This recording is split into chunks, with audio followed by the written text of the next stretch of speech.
Salut et bienvenue dans cette suite de tutoriels consacrés à Symfony 2. Aujourd'hui on va continuer avec Twig, qui est le moteur de template fourni par défaut avec Symfony 2. Il est également possible d'utiliser le PHP, mais pour ça il faut faire quelques petites modifications dans la configuration. Personnellement je trouve ça indigeste d'utiliser le PHP plutôt qu'un moteur de template comme Twig, qui vous simplifiera la vie. Bon, et parfois vous la compliquera, mais il y a des moyens pour revenir au PHP dans Twig en créant des petites fonctions en dehors. On va commencer par voir déjà la documentation. Vous pouvez voir sur Twig Sensual.org, vous trouverez tout ce qu'il vous faut. Globalement, vous allez souvent tourner dans ces deux catégories-là, parfois dans celle-là aussi, pour créer des extensions de Twig. Mais aujourd'hui, on va principalement voir comment s'en servir. Donc, vous trouverez globalement tout sur cette page. Vous trouverez également des extensions pour vos IDE, pour que la coloration elle, se fasse relativement bien, et que votre IDE ne marque pas n'importe quoi à propos de votre Twig. En fait, il va pas vous dire que ça, par exemple, c'est du HTML invalide. Donc, ce que je vous conseille, ce que j'ai dit dans le dernier tuto, c'est de créer des petites macros. Par exemple, moi j'ai fait CTRL accolade pour faire ce raccourci-là, enfin ce bloc-là, et CTRL% pour faire celui-ci. Donc je vais vous expliquer tout de suite après à quoi ça sert. On va commencer par se créer un petit contrôleur, tant qu'on sait le faire, ou on va en utiliser un. On va aller voir dans les routes. On va utiliser l'accueil public index. On va donc dans public et on va aller trifouiller sur l'index pour faire quelque chose qui soit assez cool. Donc voilà, on va commencer par refaire tout ça parce que c'est pas très souple d'avoir déjà le HTML, tout ce qui va là-dedans. Donc pour le moment, on va aller construire la base. C'est-à-dire qu'on va aller dans les ressources de l'application pour aller construire la vue globale. Vous trouverez très certainement déjà une base avec plein de trucs dedans. On va se contenter de l'améliorer si besoin est. Donc déjà nous, vu qu'on est en HTML5, on va commencer par dire que ça va être quelque chose qui va plutôt ressembler à ça. Parce que en HTML5, il n'y a pas besoin de plus que ça. Et donc là, on est bon. Alors ensuite, on a le titre, avec quelque chose dedans que je vous explique tout de suite après. Là, il y a un bloc que je vous explique également juste après. Ici, un link vers le CS, non, vers la favicon, donc on va laisser comme ça. Et ensuite, il y a le body avec des petits trucs dedans. Donc, pour le moment, on va enregistrer ça comme ça, et on va considérer que notre page, quand on va la développer de l'autre côté dans notre vue pour notre page d'accueil de blog, ça va être que ce qu'il y a dans le body ici. Donc ça, c'est un blog, donc on va le remplir avec des petites fonctionnalités qu'on verra après. Du coup, on n'a plus besoin de faire tout ça là, parce que on va faire comme en PHP on ferait du extend, là on va faire du extend avec Twig, mais on verra ça une fois qu'on aura compris tous les fonctionnements de blocs. On va commencer par envoyer plein d'informations à notre vue, histoire qu'on puisse faire quelque chose avec. Donc par exemple, l'index action, et on va lui dire qu'il faut plein d'informations. On va mettre par exemple pour un article, on aura besoin d'un titre. Donc on va faire un tableau comme si on avait récupéré tout dans la base de données et on va afficher quelque chose de correct. On va mettre n'importe quoi, ouverture du blog. Ensuite un auteur. Vous verrez plus tard que par exemple ici l'auteur ça va être un objet. Mais ici, on va mettre un tableau pour le moment pour voir comment ça fonctionne. Donc par exemple, il y aura un username. Donc ici, ça serait AlexD. Et un ID, tiens, pour aller générer des routes, par exemple. Je ne sais pas, ça pourrait servir. Nombre d'articles. NB article. 52, par exemple. Bon, puis c'est tout pour le moment. Ensuite, on va continuer ici, on va mettre du contenu. Ici, le contenu de l'article. Et enfin, on va mettre une petite date pour voir quelques petits filtres après. Alors, on va mettre la date actuelle. Donc pour le moment, c'est assez répétitif par rapport au tutoriel précédent. Parce que, bien sûr, j'utilise le même exemple et donc on revient un peu à la même chose. un peu n'importe quoi. Donc voilà, donc a priori ma vue a l'air, mon contrôleur a l'air bon. J'envoie donc un titre, auteur, contenu, date, et je vais pouvoir donc les afficher ici. Je commence par un H1 dans lequel je vais mettre mon titre. Finalement, je vais peut-être faire un article qui contient tout ça. C'est-à-dire que je vais faire un tableau pour vous montrer quelques petites choses un peu rigolotes. Hop. Non, j'ai fait n'importe quoi, voilà. Donc à chaque fois, je mets une virgule tout simplement pour éviter de l'oublier au moment où j'aurai besoin de rajouter des choses après. Et comme ce n'est pas du tout une erreur en PHP, on peut se permettre de mettre une virgule ici alors que le tableau se termine juste après. Du coup, comme je disais, on peut très bien rajouter une ligne et si c'est un réflexe, en fait, on le met à toutes les lignes et comme ça on est tranquille. Du coup, je fais faire article.titre. Donc on est parti pour mettre toutes nos informations un peu en vrac. On va mettre un petit article autour. Voilà. J'ai un problème ici. On va peut-être utiliser les encoding aussi, ça peut être marrant. On met un header pour mettre toutes les informations qui sont relatives au contenu. Donc le titre entre autres et la date. Pourquoi je vais à la ligne à chaque fois? C'est parce qu'il y a des petits bugs parfois sur Internet Explorer 7 notamment. Si on colle par exemple le paragraphe avec un span ou je ne sais plus quelle autre chose comme dans le genre, ça crée des bugs, c'est mal interprété. Du coup je vais toujours à la ligne et puis j'ai aussi une indentation qui est propre. Donc là j'ai dit je mets la date. Donc article.date. Et pour le moment on va pas chercher plus à comprendre. Et on va mettre ici le contenu. Donc article.contenu. Donc à chaque fois le point, c'est pour aller chercher une information dans ce qu'il y a là. C'est-à-dire que dans mon contrôleur j'avais fait un tableau, donc ça marche pareil pour les objets, mais pour mon tableau en gros je vais à l'index titre. Pour par exemple ici. Et ça reviendrait au même de faire ça. C'est juste plus chiant à écrire et plus long. Donc par exemple, je vais le laisser ici pour l'exemple. Oui, il manque aussi l'auteur. Donc là, je vais mettre rédigé l'article rédigé par. Et là, du coup, je vais avoir un petit truc qui est rigolo, c'est article.auteur.username. Parce que je vais chercher dans le tableau de l'article, je vais chercher l'auteur, et dans l'auteur, je vais chercher le nom d'utilisateur. Du coup, je dois mettre un truc un peu plus long. Et pareil, on pourrait utiliser les crochets pour avoir un truc à rallonge et avec des crochets, c'est un peu chiant à écrire. Donc là, on va aller voir si ça fonctionne bien. Donc je retourne sur mon serveur. Je vais dans... Non, c'est pas celui-là, c'est celui-là, voilà. Symfony. Je vais dans le dossier web. Et hop, underscore dev, PHP.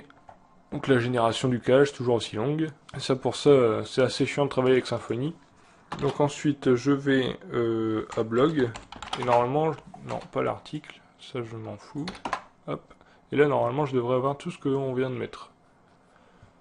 Voilà, donc là j'ai un petit problème, objet de la classe datetime ne peut pas être converti en string. Donc voilà le premier problème qui va m'amener à vous expliquer les filtres. C'est-à-dire qu'ici j'ai une date, rappelez-vous j'ai mis un datetime ici, c'est ce qui sera généralement enregistré en base de données, on n'utilise pas les timestamps avec Symfony. Du coup on va avoir besoin d'un filtre pour transformer ça en chaîne. Pour une date on va utiliser le filtre date, qui en fait fonctionne pareil que la fonction PHP. C'est-à-dire que là par exemple on va mettre day, month, year, et du coup on va avoir le droit à une date classique, donc voilà, 3 mai 2012, et tout le reste est bien apparu. Donc par exemple ici je vais mettre peut-être un petit mot entre deux, histoire que ce soit compréhensible. Voilà, donc on a bien notre titre, rédigé par le pseudo, la date, et ici le contenu de l'article. Donc maintenant, on va voir, donc vous avez vu les doubles accolades pour afficher des variables, des contenus, vous l'aviez déjà sans doute remarqué dans les tutos précédents. Maintenant on va voir des choses un petit peu plus poussées. Donc comme je disais, bon, vous avez pu voir que les crochets ça marche pareil, donc maintenant je vais remettre un point. parce que c'est beaucoup plus propre et plus simple à écrire. Ensuite, on va voir aussi que le filtre, là par exemple, je peux l'appliquer, imaginons je veux mettre tout ce qu'il y a là-dedans en majuscule. Donc là, un filtre, vous avez vu, un pipe, nom du filtre et les arguments s'il doit y en avoir. Alors maintenant qu'on a tout qui est bien en place, on va voir qu'on peut chaîner les filtres. Donc par exemple, pseudo, je vais vouloir le mettre en majuscule, je vais mettre le upper.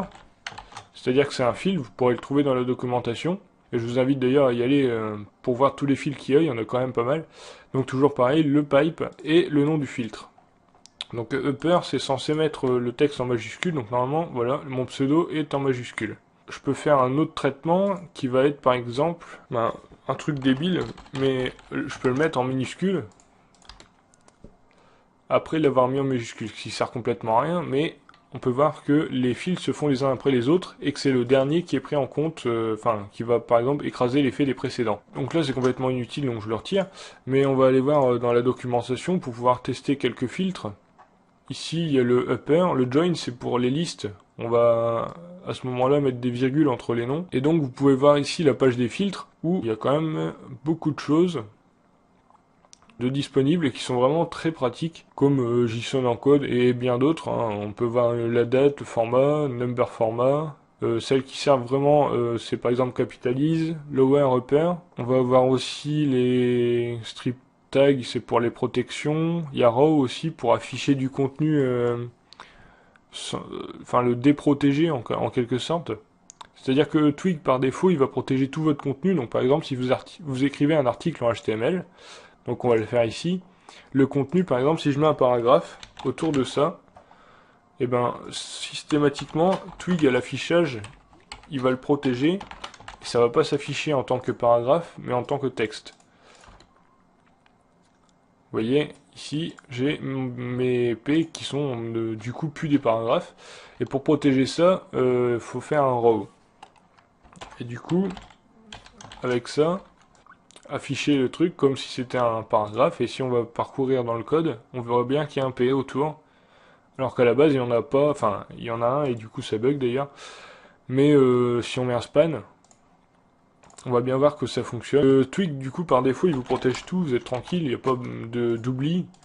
Par contre il va vous embêter lorsque vous voudrez mettre du code HTML, bon voilà, un span il va rentrer dans le P et du coup ça marche bien. Et du coup, Twig va vous embêter si vous avez besoin justement d'afficher du HTML, vous aurez besoin de faire ça. Mais imaginons maintenant, vous avez plein de lignes comme ça, enfin plusieurs variables sur un gros bloc. C'est assez pénible de mettre le row à chaque fois. Donc par exemple ici, pour vous montrer une petite parenthèse, le chaînage des filtres, on peut mettre un upper ici. On va d'abord faire un row, du coup afficher du HTML et faire un upper dessus. Du coup, ça fait n'importe quoi, ça on revient un peu au même problème que tout à l'heure. Car, comme je vous ai expliqué, c'est le dernier qui est pris en compte, et comme le dernier filtre, il va protéger tout, eh bien, on va avoir les trucs en majuscule et ce ne sera pas interprété. Alors que si on fait l'inverse, on va avoir du coup le upper qui va s'appliquer, puis le row. Du coup, on va avoir peut-être les spans en majuscule dans le code source. Je sais même pas. Ouais, voilà, on va avoir les spans en majuscule, donc c'est pas trop cool, mais bon, ça va passer quand même. Mais ça va bien être interprété comme étant du HTML. Ensuite, on va voir les boucles. Donc pour ça, on va se créer plusieurs articles. Donc ici, c'est pour ça que j'ai créé un tableau article. J'ai plus qu'à rajouter un S et faire du copier-coller en disant qu'ici j'ai un tableau avec ça. Et je le ferme ici. Voilà. Donc là, j'ai plus qu'à mettre plusieurs articles comme ça. Du coup là, voilà, j'ai 3 articles. Et je vais vouloir les afficher les uns après les autres. On va changer les titres pour avoir un point de repère. Donc, par exemple, le plus ancien serait ouverture du blog, puis après il y aurait... d'ailleurs, ce serait dans l'autre sens. Ouverture du blog, ce serait le plus ancien, puis après, je sais pas, 5 inscrits, youpi. Et enfin, le blog fonctionne. Je suis pas très inspiré, comme dirait notre ami Graphicart. Donc on va aller afficher tout ça. Donc là, on avait créé le template pour un seul article. Maintenant, on va en mettre plusieurs. Ben, on va voir les expressions. Donc ici on va faire une boucle for et on va dire que on a un article dans les articles. Donc c'est comme les boucles for each en fait. For each machin as et on met tout ce qu'on veut. Et ben là ça fait pareil. Donc là on n'oublie pas de fermer le and for. Et du coup on va avoir plusieurs articles qui vont se générer dans le contenu du plus ancien au plus récent, parce qu'en fait ils sont dans l'ordre pareil quoi. Celui-là va être affiché avant parce que c'est parcouru dans l'ordre. D'ailleurs ça c'est assez embêtant. Twig il est chiant parce que parfois on veut ordonner les choses mais il faut le faire au préalable dans le contrôleur et on peut pas y toucher dans la vue. Donc c'est pour ça que parfois c'est utile de faire des extensions pour pouvoir trier les choses comme on en a envie sans forcément repasser à chaque fois par un contrôleur qui peut être assez complexe. Du coup là on a plusieurs articles, tout s'affiche bien. Donc on a vu ici la boucle for. Enfin on peut aussi récupérer la clé. Donc par exemple imaginons ici pour chaque tableau je vais avoir l'idée de l'article. Donc je sais pas, je vais mettre 0,1. Bon, d'ailleurs il n'y a pas de 0,1, ça va être 1. Non ça va être 2. Ici 1. Enfin au final ce que je fais là ça sert à rien vu qu'il y a les indices par défaut, mais c'est juste pour vous montrer que on peut le faire. Donc là c'est key article par exemple, parce que je vais récupérer la clé et l'article dans les articles, et du coup je pourrais afficher ici article numéro, et là j'affiche la clé avec un petit BR histoire que ça soit assez propre. On va en mettre un ici, hop. Et on va voir que le numéro il s'affiche bien, parce qu'on a récupéré en fait la clé du tableau dans la vue, via cette petite astuce qui consiste à récupérer comme on ferait en PHP en fait avec un... Bon là ça va pas marcher la colo, mais for each $article as, et du coup là on aurait key et article. En gros ça revient au même. Vous voyez que écrire ça c'est beau, mais après pour s'en servir c'est un peu saoulant. Alors que là on écrit tout simplement ça et ça se fait. Twig c'est pas magique, hein. Après c'est reparsé en PHP, mais ça nous évite bien des manips, surtout au niveau enfin quand on va chercher des attributs ou quoi, c'est bien pratique. Il est également possible de créer des variables. Donc par exemple ça sera utile lorsque vous aurez besoin par exemple de faire une boucle sur quelque chose. Donc là, on va faire quelque chose d'assez bête, hein. On va faire par exemple en sorte qu'il y ait plusieurs auteurs possibles. Ici, on va mettre plusieurs auteurs, donc ça revient, c'est un peu pareil. On va refaire un tableau.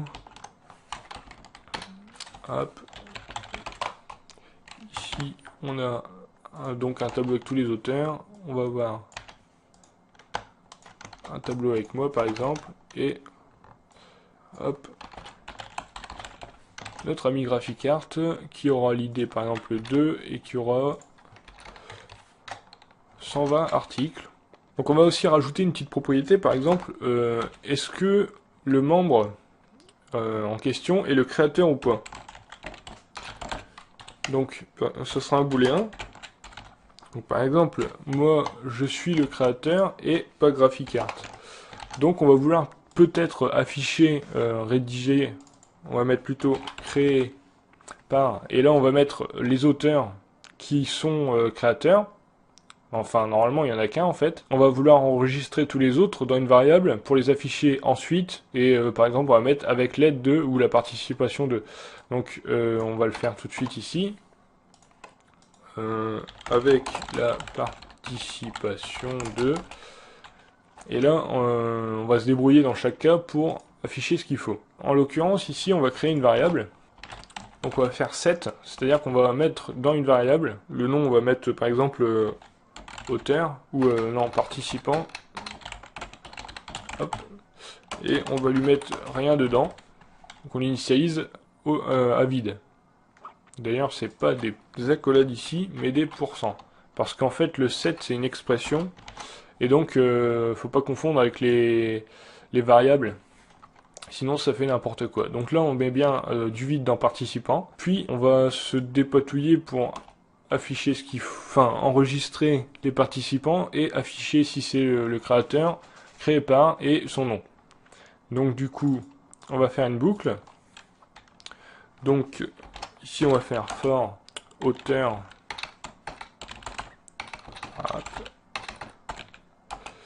In donc article.auteur. Article c'est un sans S. Ensuite on tourne en boucle là-dessus. Et on va voir également au passage les conditions. Donc, est-ce que l'auteur, j'arrive plus à l'écrire, point créateur, donc vu que c'est un booléen, on fait un test comme si c'était en PHP, on se casse pas la tête, endif, donc si c'est le créateur, on l'affiche là, mais finalement il me faut un L, c'est pas un endif, donc je vais le créer là, hop, et sinon, eh ben, on va pas afficher quoi que ce soit, on va le mettre dans la variable participant, et du coup, on va faire set participant égale participant, et on met le tilde, c'est-à-dire que là, le tilde, c'est le signe de la concaténation dans Twig, et donc là, on va pouvoir mettre autre chose, et ça va se mettre à la suite. Donc ici, on va mettre le nom de l'auteur en cours, ici, ça serait auteur auteur.username et on va mettre une petite virgule après, donc ici, hop, une virgule. Username for array does not exist. Ah oui, c'est ici en fait c'est auteur username. Ensuite, il y a d'autres erreurs visiblement. Ah non, il n'y en a pas, c'est enfin, comme je vous disais tout à l'heure, il y a des extensions, mais visiblement ça ne marche pas très bien. Donc on a bien créé par AlexD et il y a un gros bug je crois, ou alors j'ai fait n'importe quoi dans le contrôleur. Ah oui, donc forcément si je me trompe ici ça peut pas marcher, donc le premier est à vrai, le deuxième est à faux, et logiquement du coup j'ai plus besoin de ça, et ça devrait fonctionner. Voilà, donc créé par AlexD avec la participation 2, et j'ai rien qui s'affiche parce qu'il faut maintenant que le contenu que j'ai dans ma variable participant, eh bien je l'affiche ici. Donc pour ça je fais ça, hop, et c'est tout. Et au final, avec le stockage dans la variable, comme on le fera en PHP, ben, on peut faire assez simplement la chose. Alors maintenant qu'on a vu un petit peu les expressions, on va aller voir un petit peu comment ça se passe pour ce que je vous avais parlé tout à l'heure. On avait une base et mettre le contenu dedans. Donc pour ça, la première chose à faire, c'est de mettre ici extend. Ici, il faut le dire de quel template on va étendre. Ici, je mets deux points parce que on va aller dans la racine, puis dans les ressources de la racine. Donc là, le nom du bundle, ben, il n'y en a pas. Le dossier, il n'y en a pas non plus. Et du coup, là, je vais dans ma base .html.twig. Hop, et je vous montre tout de suite. Ici, on va dans les apps et dans les views. Donc ici, il n'y a pas de nom de bundle, on met rien avant le premier deux points. Puis il n'y a pas de sous-dossier ici, donc on met rien non plus ici après le premier deux points. Le nom, bah, c'est le nom du fichier, et du coup on arrive là-dedans. Les blocs, ça sert à quoi? Les blocs, ce sont des blocs, en gros, dans lesquels on va pouvoir soit les initialiser comme ça et c'est tout. C'est-à-dire qu'on va on va faire un bloc et on va mettre des trucs dedans, et du coup il va être créé le bloc, mais il sera pas forcément utilisé. Ou alors, ce qu'on peut faire aussi, c'est utiliser, donc par exemple ici je vais mettre dans le bloc titre, je vais mettre un nom, donc je vais mettre tuto sf2, hop, et admettons que après dans ma page, je veuille mettre le nom de ma page en plus de ce truc là. Donc ça serait le nom par exemple de sur tout le site, et ben le bloc, je vais pouvoir aller le récupérer ici dans le template qui hérite en fait du template parent. Donc là en résumé, je crée un bloc et ici je peux le récupérer. Donc, il suffit juste que je fasse pareil, donc bloc title je crois. Ouais. Et ici je fais un n bloc. Donc à chaque fois quand on a une expression comme ça, pas comme, enfin le set c'est un truc à part, c'est juste pour les variables, donc c'est sur une ligne. Mais tous les trucs où il y a un début et une fin, faut mettre for et end for. Bloc, end bloc. À chaque fois, le end, c'est suivi de ce qui a été utilisé pour ouvrir. Donc c'est un moyen de se souvenir, qu'est-ce qu'il faut mettre là, c'est juste ça précédé de end. Donc revenons-en à notre titre. Donc par exemple ici on voudrait mettre liste des, des articles tout simplement. Donc on va aller voir ce que ça donne. Template that extends another one cannot have a body. Mon super anglais me permet donc de deviner qu'il faut que je dise à ma template qu'il faut mettre quelque chose dans le body.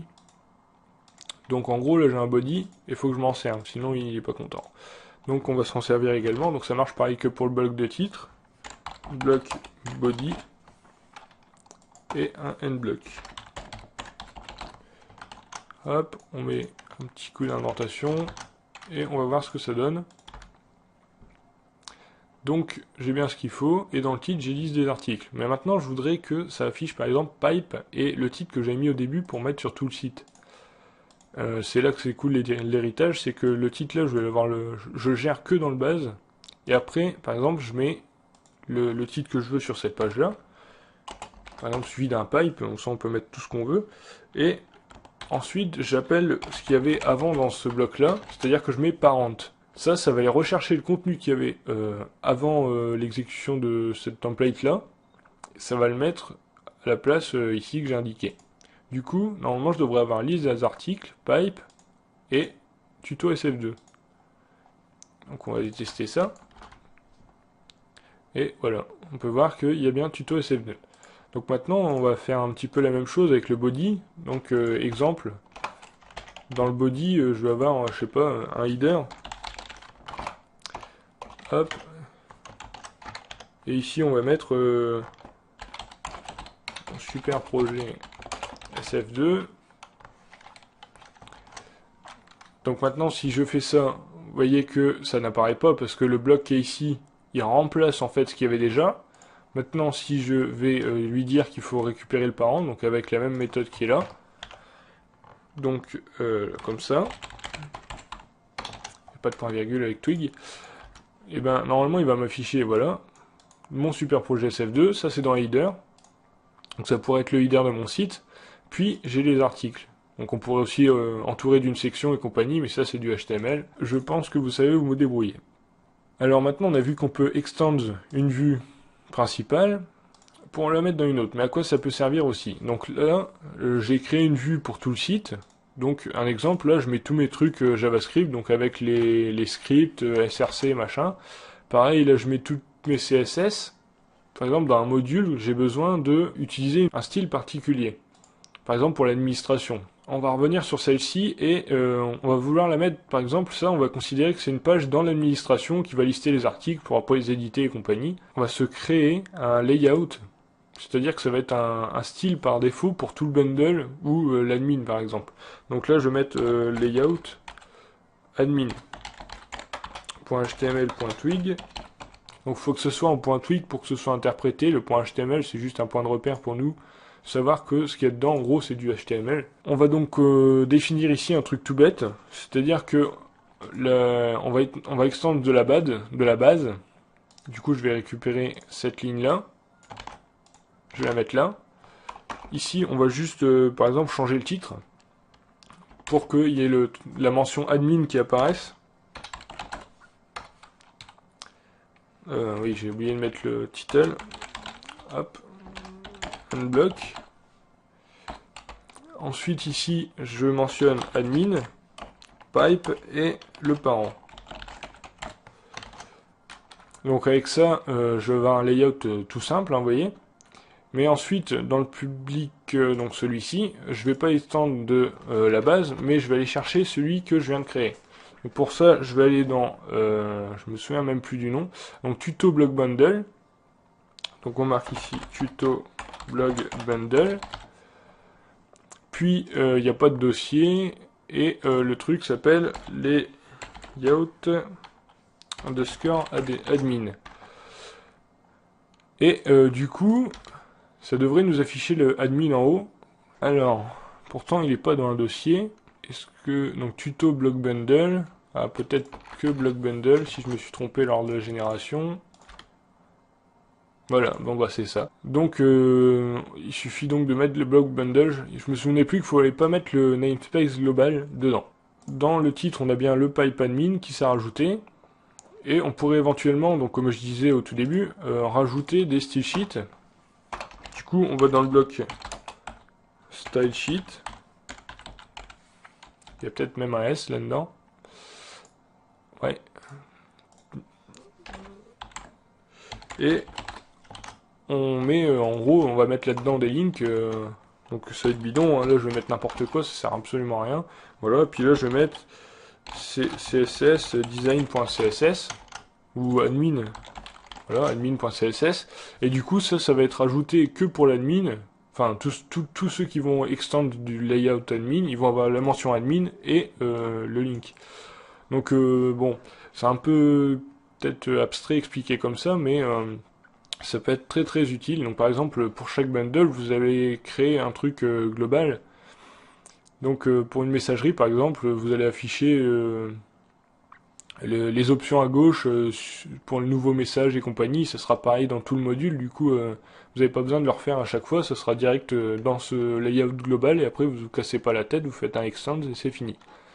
Donc on va utiliser aussi, enfin on va voir également comment utiliser les extends pour gérer un fil d'Ariane. Ça paraît bête, hein, mais c'est vachement utile de pouvoir faire ça.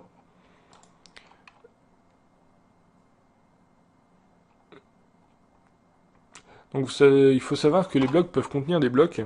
Donc ici je vais créer un bloc fil d'Ariane ou Ariane, hop,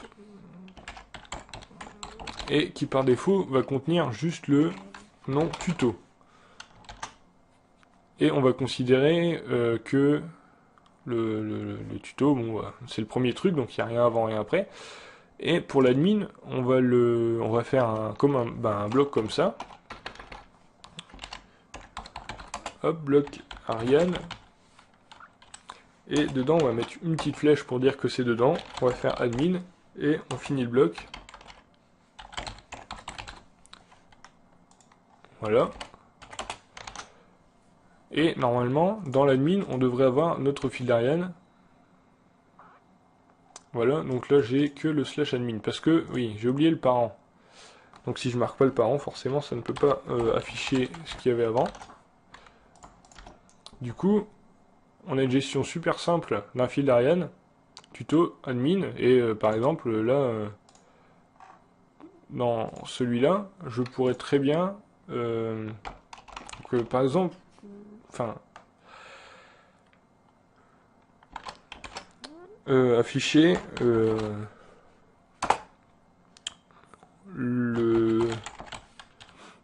liste des articles à la fin du fil d'Ariane. Donc du coup, il faut que je mette le parent, liste des articles et un bloc. Donc je vais mettre un petit truc là pour que ça fasse joli.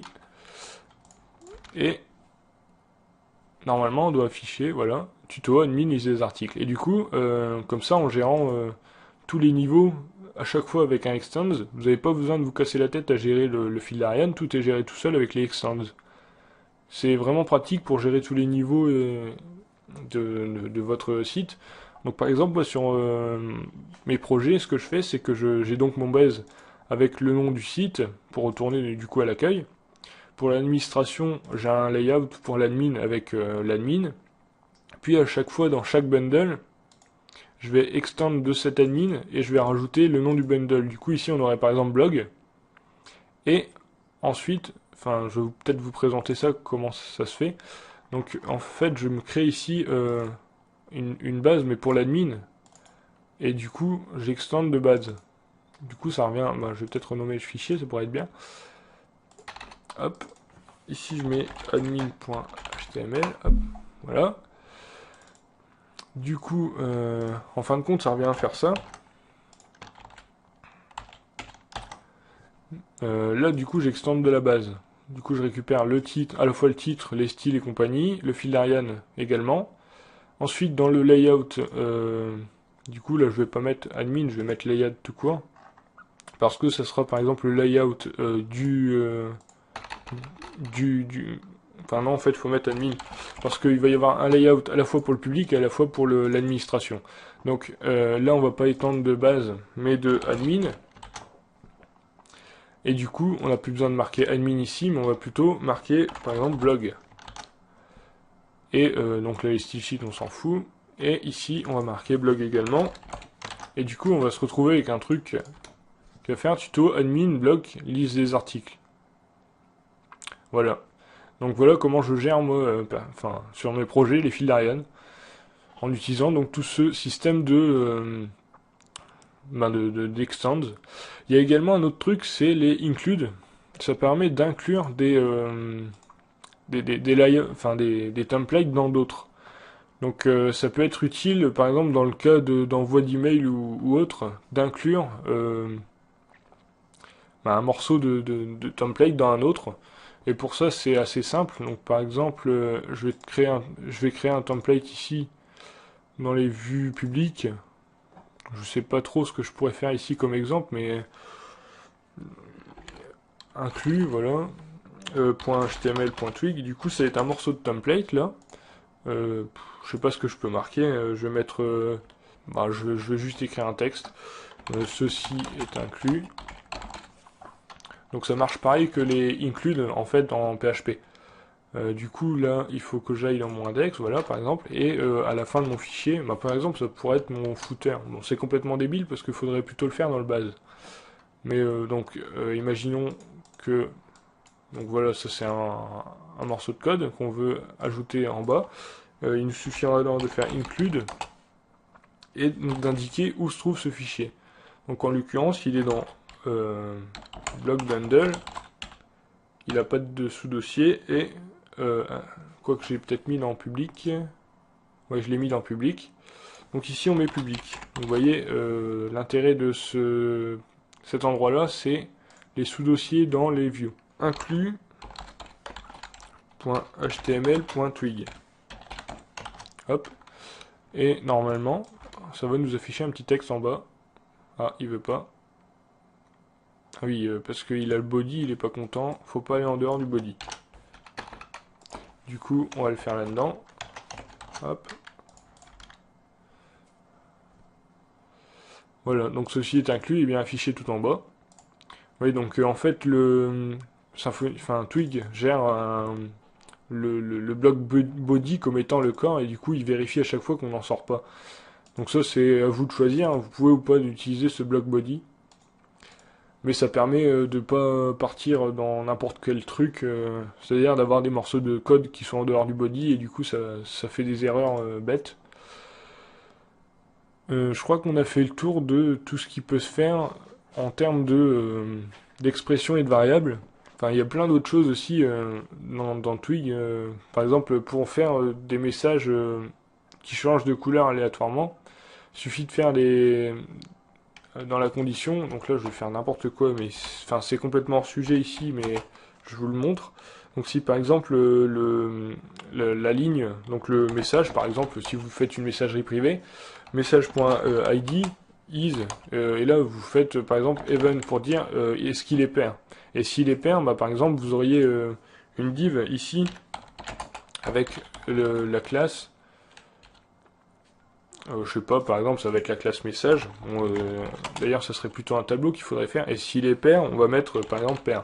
Et du coup après en CSS, c'est beaucoup plus sûr d'utiliser la classe pair que les nthside pour les anciens navigateurs. Donc bon, c'est une petite astuce comme ça.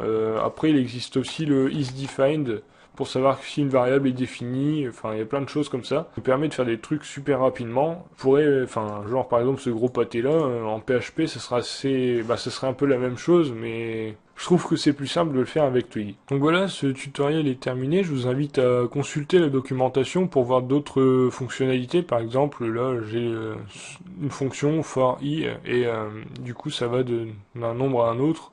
Ça peut être utile dans certains cas, mais je n'ai pas trouvé utile de le détailler dans le tutoriel. À vous d'aller chercher dans la documentation tout ce qui vous est nécessaire. Le seul truc que j'ai pas précisé, oui, c'est les commentaires. Les commentaires, en fait, ça se fait. Donc, par exemple, si je veux mettre un petit commentaire ici pour dire que c'est le gros fouillis, hop, je fais ça et c'est dièse accolade du coup. Donc ça marche pareil qu'avec les pourcents, mais à part que c'est des dièses. Donc là j'ai un commentaire. Donc voilà. Et du coup, ça apparaîtra pas dans le fichier final, il me semble. Ensuite, donc on a vu les include, les for each. Enfin, il y a plein de choses. Vous pouvez même consulter, enfin tout ce qu'il y a là. De toute façon, il faut le consulter puisque c'est très important. Vous découvrirez plein de choses en cliquant sur les liens de part et d'autre. Il y a d'autres choses aussi comme ce que je vous ai expliqué tout à l'heure. Pour l'échappement, il y a aussi la même chose que pour le RAW, mais pour le JavaScript. On peut échapper le JavaScript. Il y a plein de choses. Pour afficher deux accolades côte à côte, bon, chose très rare mais qui peut arriver, il faut tout simplement les afficher à l'intérieur d'un bloc d'accolade. Ah oui, je vais oublier, les macros, c'est très important. Eh bien, on va en créer une. On va se créer une petite macro, donc c'est très utile les macros, et ça permet d'aller beaucoup plus vite. Ben, par exemple, on n'a pas vu comment afficher un lien. Eh bien, on va se créer une macro qui va permettre du coup, donc il faut dire un macro, lui donner un nom. Donc par exemple là on va mettre link user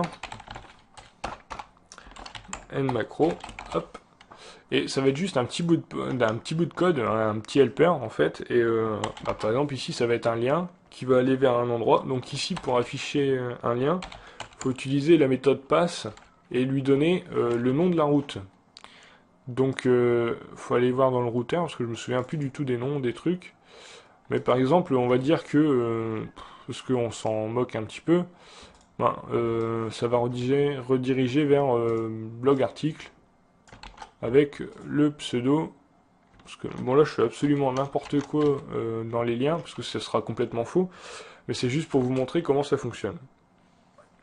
Donc le pass, je lui dis d'utiliser la route blog article. Comme vous pouvez le voir, l'article il attend au moins le slug.